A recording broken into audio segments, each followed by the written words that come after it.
ব্যাপার আব্বা, তুমি কান্তাছো কেরে? টিয়া পয়সা যা আছেন সব তো দোকান বাইয়ে দিয়া লাইছি। আমারও তো জান পড়ে গেছে গা, আগের মতো কাম করতারি না। কালকে হইল ঈদ, তোর ছোট ভাইটাই কইতাছে গরুর গোস খাইতো, আমি কইতে না দেবো, এটা মনে করি আমি কান্দাছি। কাইন্দো না আব্বা,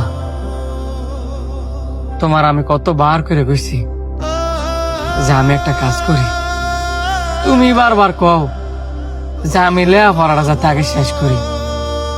হেন আবার আত্মীয় স্বজনরা আম করে দেখতারে না, যদি আত্মীয় স্বজনরা দেখতার তা না হয় ছোট ভাই লেখাটা বুঝতে চাই আনতে পারতাম।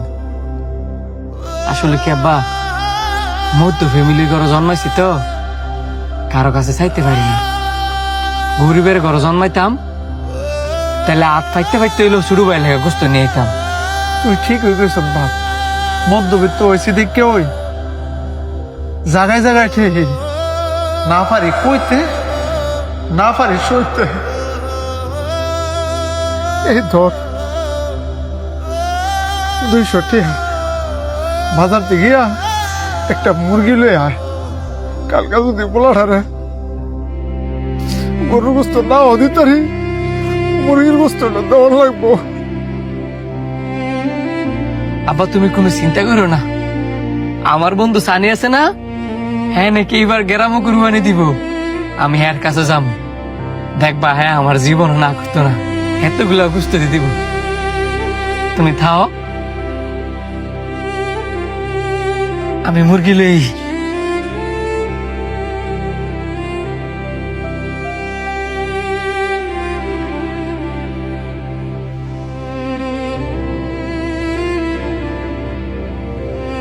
সানি,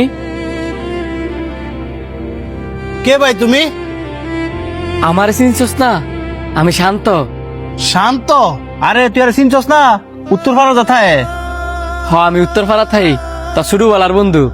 এতক্ষণে চিনছি, তুই মিন্টু ঘর ফোলা। তো কি খবর তোর?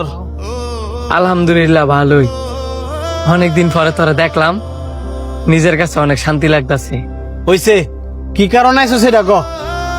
কেমনে যে কই লজ্জার কথা,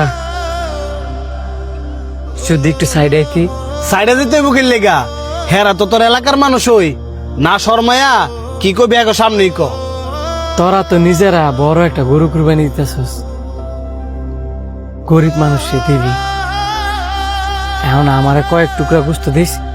আমার লেগে না, আমার ছোট ভাইয়ের লেগে। তোর ধরন দিয়ে কে বুঝতে লাইছি তুই যে কিছু একটা চাইতে আইসস। এতদিন পরে যে তোর বন্ধু আইছে, এটার খোঁজ খবর নিতে আইসস না। বাদ দে, কুরবানি তো তুমি ফকিরনি করে দেওয়ার লেগা। কালকে একটা ফুল দিন লয় আইবরিস, দিয়ে দিব না কয়েক টুকরা। আমি তোর বন্ধু, সেই হিসাবে তোর কাছে আমি একটা আবদার লইছি, আর তুই আমার ফকিরনির কাতারে ফালাইলি। তুই তো আমার আত্মীয় স্বজন না, যে আত্মীয় স্বজনের বন্ধ করতে তোর বুঝতে দিব। আবেগি কেন্দা না কেন্দা কালকা ফকিরনি গলকে লাইন ধরা বুঝতে লয়ে যাইস। তুই হ্যাঁ লোক এমনি কথা কইতেছিস কি লিখিয়া?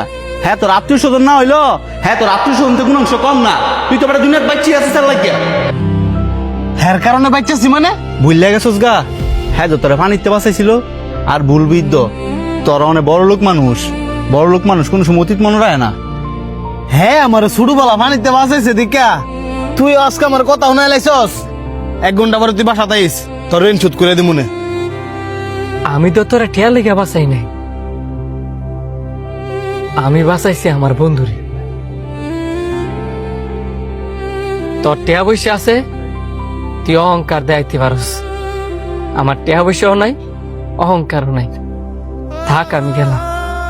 খারাপ কই যাস? আমগো তো আর গরু কুরবানি দেওয়ার সামর্থ্য নাই। আব্বাই 200 টিয়া দিছিল,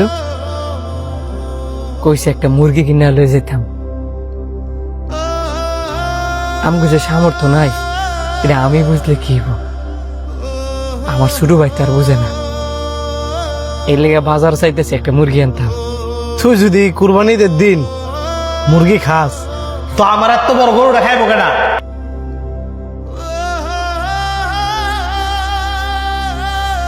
মানে মানে কিছু না, কালকে এক লগে নামাজ পড়মু, এক লগে গরু কাটমু, এক লগে মিলে গুস্ত খামু, সারাদিন দুই বন্ধু এক লগে কাটামু।